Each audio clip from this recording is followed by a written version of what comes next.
Welcome back, Mr. Rankin, International 110. We're going to go through Chapter 8, Regional Integration.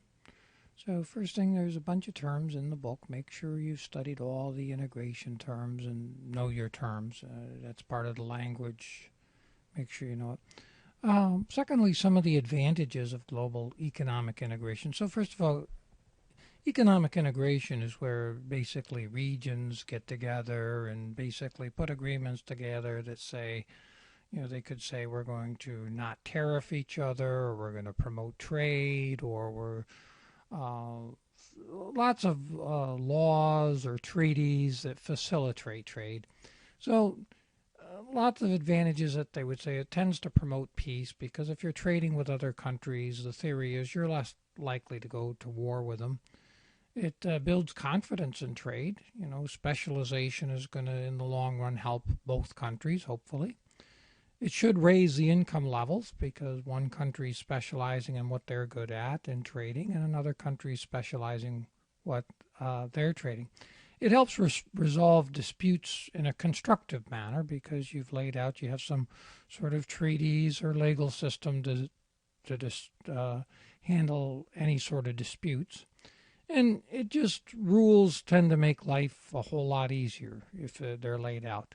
Some history. This really began after World War II, when after we've had world wars, a global depression, and there weren't very many people, a lot of immigration from country to country. So after World War II, they came together and came up with a GATT treaty, which basically laid out some rules that said, we'll try to facilitate trade, we'll try to limit the tariffs, etc. Now, that's sort of morphed into different organizations. Today it's called the World Trade Organization, which sets up guidelines and rules to help facilitate trade around the world.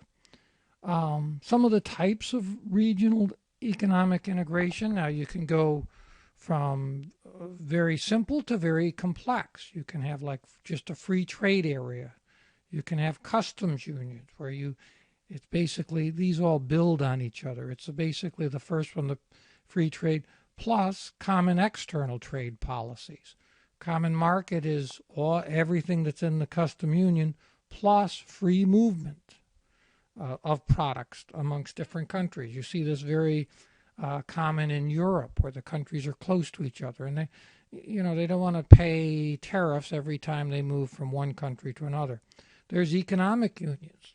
You can get together and you can say, not only are we going to have all of the common market, but we're going to have common economic policies. That would be an example. That would be the European Union. Political unions. This would be where not only are we going to have all the same economic policies, but we're going to have all the same political policies.